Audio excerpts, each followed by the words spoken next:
It's This Week in X for Sword number 7 out the 28th of July, 2021. Join us as we look at two pairs of star-crossed lovers, although two of them are less star-crossed and two of them are less lovers, but you'll find out in our full discussion of This Week in X.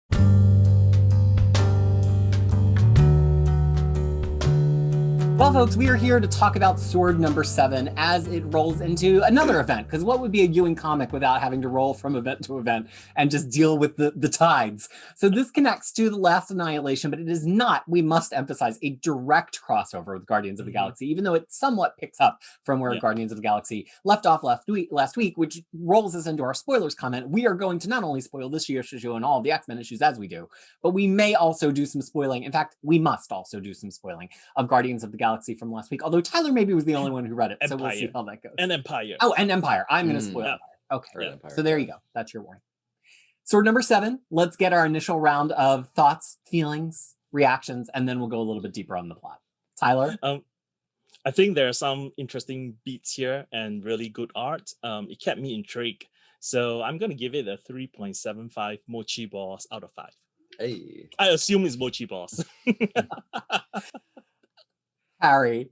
Yeah, I mean, it's certainly less annoying than King in Black because this is a crossover of Ewing's own design. I don't fully know what's going on. I like the idea that of the villains that we got here. But yeah, this is a perfectly solid kind of like art issue that's a good showcase for our new character in this book and has some lovely art. So I'm going to be just like Tyler and give it 3.75 mindless ones out of 5. Fariha. So when I first started reading this, I'm like, oh, when is the mutants going to show up? Because, you know, it was just like first a lot of pages of just Hulkling. And then I thought, I'm like, when did Hulkling become that hot? You know, because last I left him, he was like a baby still. Because in you've missed on a lot of Hulkling. He's turned into quite a you know, yeah, but yeah. So I'm like, oh, go, my gay son. And now he's just a dumb boy. Oh, and so much in love. So yeah, and then obviously there's the dinner scene, and then that happened with Abigail Grant, and I'm like, yes! So I was cheering on for this. To me, I would give it about like 4 Diva Doom glove that he holds his son with out of 5. I also had a little bit of a Where Are the Mutants, which we know can be a little bit of a death knell for me in an issue. But as I continued, I kind of was like, this is Marvel Comics. Like, this is one of the most Marvel comic-y Comics that I've read in a really long time. It has space stuff. It has Doctor Doom. It has Storm. It has mindless ones. It connects to magic. Like, this is Marvel Comics. Like, if I had to tell somebody to read a Marvel comic from the past 3 months, I think I would tell them to read this. It's not my favorite issue, but I think I've come to a peace with the fact that it's not an X book because it has a very firm identity and it's doing interesting things and it's not wasting time. And so I think that that's really fun. I don't mind that half it was about Hulkling because they brought it back around to Scarlet Witch at the end, which I think was cool. And honestly, I loved the colors on this so much. I always loved Stefano Caselli, but the colorist, who's Protobunker's, I want to say the name correctly because I got to put some respect on it.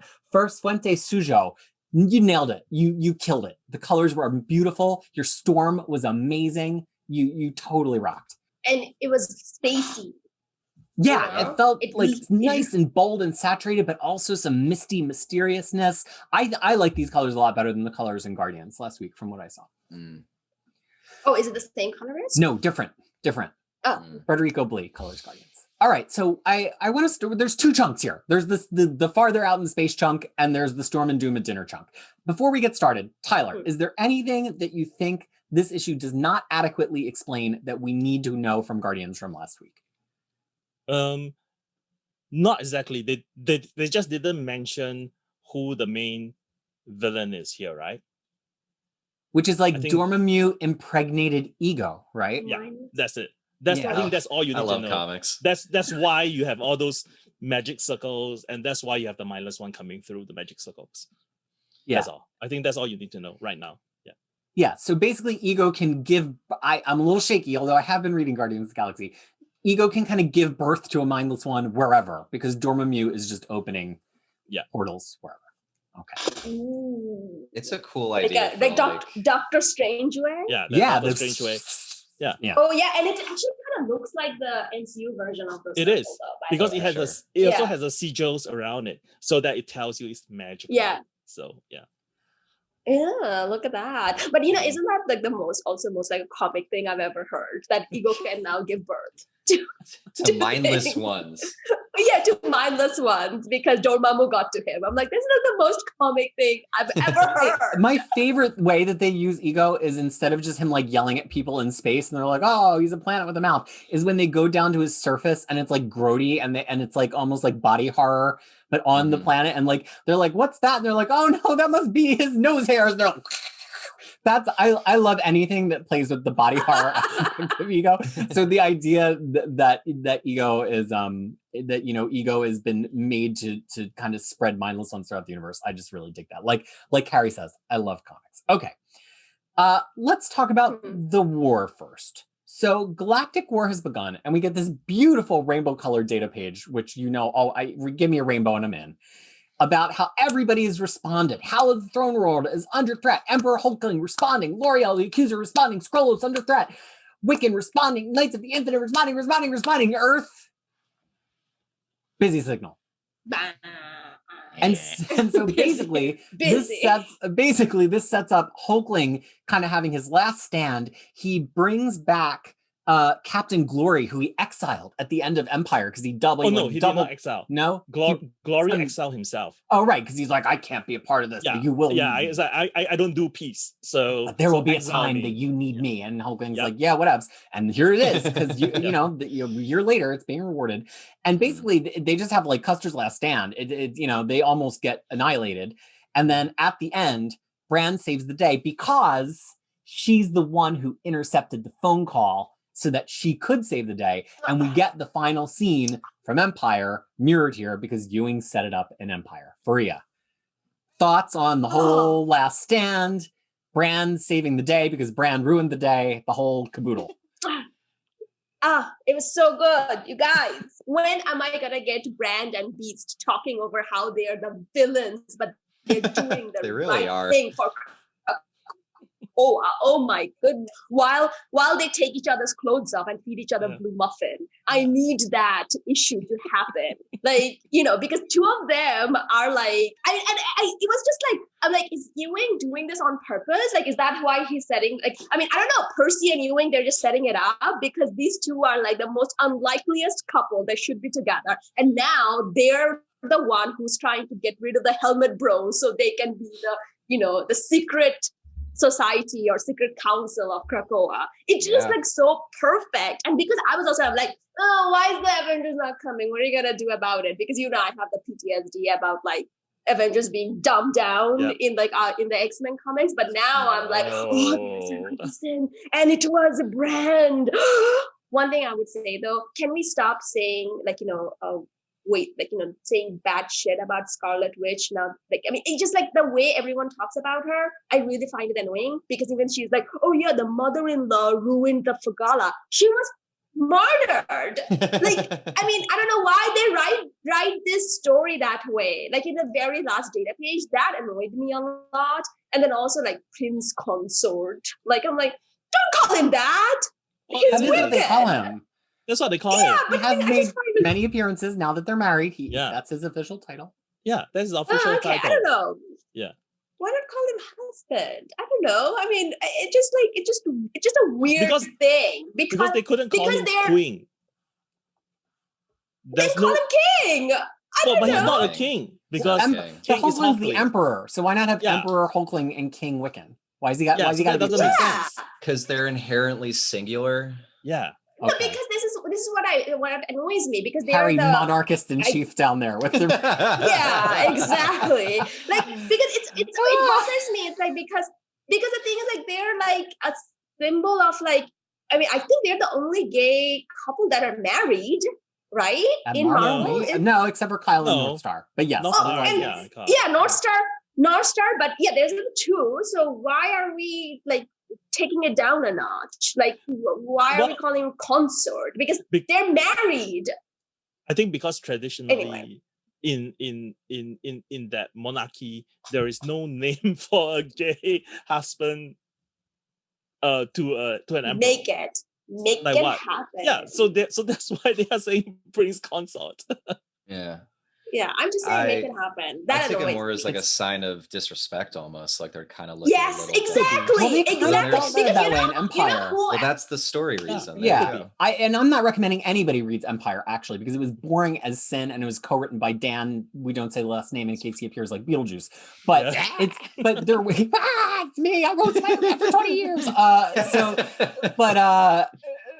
But Nice. But there's definitely this sense of like him, you're gonna bring him, like you're our like God King. You need this little earthling along. And so there's kind of this like lack of respect from Wiccan, not because they're gay, but because they're like, really, this earthling, seriously? Which I think is like Ewing's good at this. He's good, Ewing's a good writer. But it is funny that the alien and you see this great, and then I'm going to turn it over to Harry, but there's this great conceit here of like, they want to be together, but they both have responsibilities. And it's kind of like, it's very Storm and T'Challa. It's like, Storm's got to go see a Krakoa stuff. Like, I can't just have him by my side because we might be stronger when we're apart. And that's like the hard choices when you make when you're married and also leading an intergalactic civilization. Harry, any thoughts on that or the rest of this intergalactic war and Bran saving the very bad day?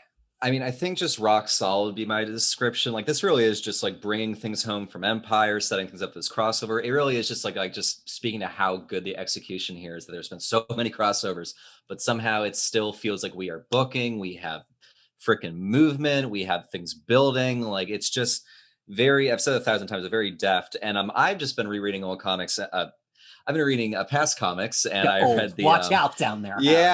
So I mean, it's been like 17 years at this point, but I read the Heinberg Chung original Young Avengers maxi series, which it is just remarkable seeing how far these characters have come. And that was a book I was first getting into when I was reading comics. So I'm just like, these boys have just really stepped up a bunch of notches, and it's just fun seeing them in these positions of like, universal power and galactic power and what have you. So it's just like feels good to see this kind of progression where neither of these characters have gotten like ruined or divorced or like destroyed or anything. And had they're actually extra like trauma. Thank God for that. Yeah. Or have a year-long plot about being killed by a predator. And and like, just like, it's nice to have these things, just this nice feel good kind of thing with these two characters. So I just was very happy with this whole plot line. All right, Tyler, talk about intergalactic war. What is it good for? I mean, I think you guys covered everything about the war. I just want to bring out one point that regarding the Brand's data page. Is she the only one who planned for the gap, the memory gap, when eventually she dies and gets resurrected? I love that. I mean, we've seen other Legion kind of got around it. Yeah, Legion got around it, but like she actively plans for it. Yeah, she's well, like, Quire kind of uses his girlfriend to plan around it. Yeah, but we don't know how. Which to this day, I'm gonna say it's not believable. I feel like she's planting stuff in his brain. I don't trust those girls. But yeah, Brand, typical Brand, right, Tyler? Trust no one. I will handle it all on my own. And I put everything down, make sure that if something happens to me and there's a gap, the important information I know. So I thought that was brilliant. Well, this go round, we're gonna start. I absolutely loved it because she wrote that 4 eyes only. I'm like, oh, so why are you writing it down? And it turns out it's her eyes. Because of this. I'm like, oh, that's next. Yeah, I'm like, oh, that makes sense. Hey, listen, everyone in the council, you guys should do this, please. Well, this go round is going to start with Tyler because this Storm and Doom conversation, it tracks all the way back to their first meeting in the 140s of Uncanny X-Men. Yeah. But it has a lot of modern stuff too, and it's two regents. It has the appearance of kind of the two heavyweights of the Marvel universe, at least the Earth part of it, sitting down for what starts as a civil conversation and turns out not to be. And boy, is this art amazing. Whew. It is. So art, story, Tyler, what do you want us to focus on here? I mean, it plays once again, but with a little bit of a twist of people wanting, Doom basically says that, everyone wants you to be my queen, their queen, and nobody respects you as, your own lady. And I thought that was really, really well put, because everyone, like Doom did that before, even though he says, oh, he's tried to defend himself, like, that was a Doom bot, not me. And then Dracula did that too. Claremont had a little bit of a kink for making Storm other Yeah, people. Didn't happen in one of the annuals we read too, Freya, where Loki. Storm is like somebody's she goes to save the Loki. world and she's gonna stay there. Oh yes. I Yeah. can't remember the name now, but we did that. We covered that in our reread. Yeah, And then it's a Loki Claremont did scene. that. Oh, yeah. Loki That's did that in right. Asgardian Wars. Loki did it, yeah. Yeah. So everyone like wow. wants Storm to be their queen, but not, you know, The herself, queen. the regent. Yeah. Yeah. So I thought that was really, really wonderful. And you don't really need to know. But okay, let me just go into something which I thought was really interesting. Because there's a line about regarding stolen fire. And it actually calls back to Mother Mo saying that in Hawks, when Wolverine was like cutting off the thing that that Mystic did not manage to unlock. So I was like, oh, that's interesting, because that dialogue from Mother Mo was something along the line of like, we have stolen your fire, and with it we will burn you all. And here, you know, Doom is insinuating that they have stolen some sort of magical mysterium thing that is outside this realm, and because they do not know what they're doing, they, referring to the Krakoans, they will get burnt. So I thought it was a nice kind of parallel in a way, because the Mother Mo was referring more to the humans, and then here Doom is more referring to the mutants. So yeah, but I mean, there are a couple more things, but I will leave it to you guys to cover that. Harry, thoughts on their conversation? Just again, rock solid dynamics, and it is. And correct me if I'm wrong, but that talking about how he wore gloves when dealing with this material, that was the data page in at the end of the first issue, wasn't it? The not the data, the very final quote at the very end of the first issue, when they're like, it's literally the same thing. So it's kind of interesting how this issue is tying in so much stuff from past Ewing books. But yeah, I mean, this is just classic. Like, this is just, he's got a great hand. Ewing's got a great handle on Doom, where he's trying to be respectful, but he just can't help but be condescending. Like, he just doesn't know how.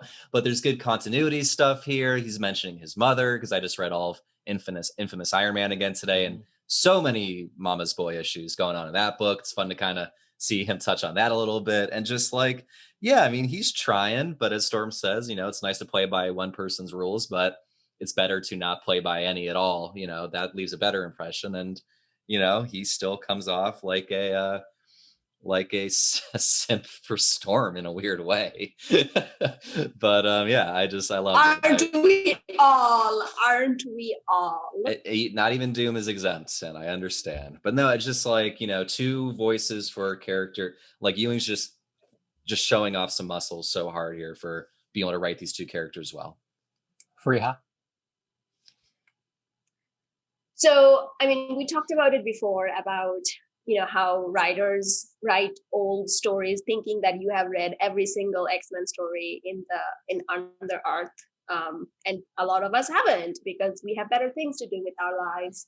And this kind of points out that you can do both. You can cater to old readers like Tyler and Peter, and you can also entertain new readers like myself and Harry. And honestly, I didn't need to do any of that old stuff, because he mentioned it right here that, oh yeah, that time with you know, whatever, and I sent a Doombot arcade, and that I sent a Doombot. I'm like, oh, okay, I guess that was the story then, you know. Yeah. Case closed. It's so much more effective than when a writer is just like, yes, that time, ... And we're just supposed to like supply all, what time? Yeah, just it's and there's no editorial notes needed. It could have been nice to have ones, but you didn't need them. It almost would have made it seem more like you've got to go do reading, and the dialogue did it for you. Exactly. And I loved it so much. And the thing is, like, it was kind of like Doom was just being a diva Doom, like just dancing and saying like, oh, I don't take my mouth grill off until the food is delicacy. Like the whole thing with the, can I steal your chef? Like it was just such a royal nonsense. And I'm like, oh, give me some more of this, because he's just cannot help himself, as Harry said. But then also, here's the thing, like something that he said that I was like, wait, what does that mean? Because Mysterium is not from our reality. Mm-hmm. What does that mean? It's not, so it's like from a different reality and then different mutant technology. Like, I don't know. I feel like I'm like, multiverse. Well, I mean, in issue 1, they basically jump to the end of the world and then they went past it. Yeah. So I think they went to maybe not the end of the world, the edge of reality, and then they went past it to retrieve the Mysterium. So we don't know what exactly the Mysterium is. That's why it's called Mysterium, I guess. Mystery. But right. Yeah, it's metal. That's my good take. Metal. That's my take. Doom has some thoughts. He says, a delicious example of naming as magic, as your technopaths surely agree, which is a very Morrison kind of thing, Harry, huh? Naming something gives it power. I mean, we just had a whole conversation about that. I'm locked in. But so the thing to think about as we reflect on where we saw them or perceived them snatch the Mysterium away in that first issue is, Doom is alleging that because it's Kerbon's, named of course after Jack Kirby, that it always comes from somewhere that's slightly outside of reality. It doesn't mean an adjacent reality. It means you've got to go past the edge, which is closely interrelated to Ewing's run on Ultimates, which was a lot about kind of looking at what's outside of the bounds and the bounds of Marvel space. There's almost the sense that to get past the edge of reality, you've got to go somewhere where there's a rip in reality or reality's about to end. It's almost like we're looking for, I don't know, parts of the timeline that are about to be over, and we're going to the apocalyptic event there and kind of borrowing something from that apocalypse to take away, because it's an infinite supply if you have infinite tears in reality to go to, but who knows how infinite that is to mine. And so Doom's whole thing is like, you can call it this mutant thing. We all know what it is, but like, great, give it a brand name. But are you wearing protection as you're going to get these things? Because if you just dive into these places, and Doom is trying to like do his whole like I know best, and Storm delightfully just is like, shut up. We know better. This is about mutant primacy, and you can take that and hit the road. So the reason I bring it up though, because of all people, Doom is the one who knows the best about reality and doing it together. It's the one time you're supposed to take his advice. Yeah, he knows. Yeah, he's the only one he has done it before. Yeah. Mm-hmm. I mean, I think, but that's not my question though. Does he remember this? Like he remembers that, right? That time. Sure. It's that's definitely not erased from him. No. He knows. Oh, okay. In that case, because so that's one of the reasons I got like, whenever he said that another reality, I'm like, oh no. He knows. Like, you should listen to him, girl. And am I wrong to assume that the white hot room usually refers to the center of creation or the beginning of creation? I just thought it was like Phoenix stuff. Well, it's kind of like the post-death waiting room for Jean, both in the way that Morrison uses it at the end of New X-Men and in how Claremont kind of invents it back in the classic X-Men story that we read. But I think that's all one and the same. It's a space outside reality. It's where you go after you die. It's the thing after the final apocalypse. It's just the white hot room is almost the infinite white space that's around our known space. It's the white spot on the map. It's any kind of unknown. It's right? It's indefinable or undefinable. Right. So you can just who knows what this could be? It's Mysterium. It's good metal. Let's keep that in mind. Well, it's magic. It's magic metal. It resonates with magic. Mysterium. And Doom tries to impart this knowledge and say, now you're in my debt. Storm, in a delicious monologue, thank you for your generous offer to help us learn to crawl. It comes late, we're already flying. Do we have more to learn? Of course, for we have always been a school. But why would we need you to teach us, Victor? With all that is on your hands, all that can be laid at your door, why would we need you? So Burn. Yeah, the Burn end. his ass. Good issue. that leaves us at the end of sword number 7. Lots of great stuff to come in this, and it'll be interesting to see if it stays in its own little sandbox during this last annihilation and kind of the sword issues exist on their own to the side, or if this is going to like really integrate. And I think we're going to find out in that next Guardians issue. So we will perhaps cover it if it has a lot of X-Men stuff going on, perhaps just refer to it in the next issue. So we get together every week to read not only X-Men comics, but comics in general, honestly, since we've said this is kind of the best of Marvel. Why, Faria? X-Men and Marvel is better when it's read together. That is right. So until we get to talk about another issue with you, and we talk about them all, we've got every X-Men issue since X of Swords to present. This has been me, Tyler, Harry, and Freya, and we are saying we hope very much that until we get to talk to you again, you are well. Bye. Bye.